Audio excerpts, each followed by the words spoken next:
Okey, latih diri 5.1. Soalan yang kedua. Tentukan sama ada setiap jujukan berikut ialah janjang aritmetik. Okey, atau bukan. Dan beri justifikasi anda lah. Okey. Okey, kita pergi kepada soalan yang pertama. So, 9, 13, 17, 21.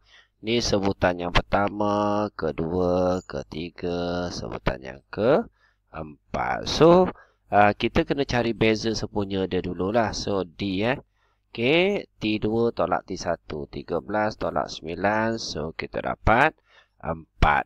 Okey, so adakah dia janjang aritmetik? Kita tolak. T3 tolak T3 tolak T2. 13. So, 17 tolak 13. So, kita dapat 4. So, beza dia mesti 4. 21 tolak 17 pun 4. So, dia ialah janjang aritmetik. So, jawapan dia ialah ya lah. Okey, kalau kita tengok soalan B. Okey, sebutan pertama kita ada 1/2, sebutan kedua. So, beza dia mesti T2 tolak T1 So, 1/4 tolak 1/2. So, yang ni untuk mudahkan pelajar, just tekan kalkulator je lah. Kalau pelajar nak kira manual, samakan pembawah darab 2. So, darab 2. 1 tolak 2. So, negatif 1. So, jawapan dia negatif 1/4. Adakah T3 tolak 2 ni sama?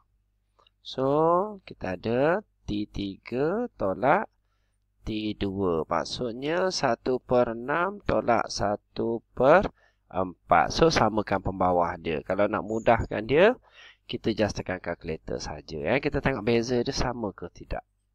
Okey, 1/6 tolak dengan 1/4. So, kita akan dapat negatif 1/12.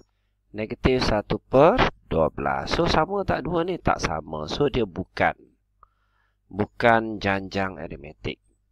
Okey, pergi pada soalan C. Okey, kita pergi pada soalan C.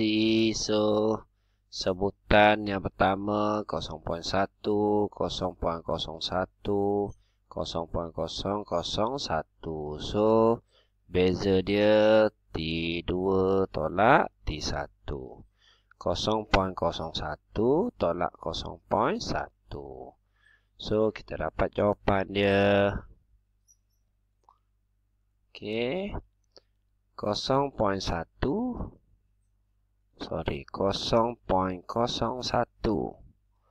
tolak dengan 0.1. So, dapat jawapan dia. Okey, negatif 0.09. Negatif 0.09. Okey, so adakah dia sama? So, kita cari T3 tolak T2. Maksudnya 0.001 tolak 0.01. So, dapat tak jawapan dia? Sama tak jawapan dia? Kalau sama, dia ialah janjang aritmetik. 0.001 tolak 0.01. So, jawapan dia okey, 9 darab dengan 0 negatif 0.3. So, engineering ni macam mana cikgu nak tukar kepada perpuluhan. So, jawapan yang kita dapat ni negatif 9 darab 10 negatif 3. So, tak sama tak sama jawapan dia. Okey, so kalau negatif 3 alih titik 1, 2, 3. Tak sama lah. Maksudnya kita akan dapat negatif 0.009. So, tak sama. Bila tak sama ni bukan janjang aritmetik lah. Okey, dan yang terakhir. Okey, soalan D. So, kita ada 5 tolak X. Kita ada 5 tambah X. So, T2 dulu. So, 5 tolak dengan T1. 5 tolak X. So, 5 tolak 5. Tolak-tolak jadi tambah X. So, 5 tolak 5, kosong. So, dapat jawapan X. Adakah dia janjang aritmetik? Kita kira yang kedua dulu. Okey, T3 5 tambah X tolak dengan 5. So, 5 tolak 5. So, dapat kosong. So, tinggal X. So, bila dua-dua ni X, dia ialah janjang. So, jawapan dia ialah ya lah. Okey, so settle untuk soalan yang kedua.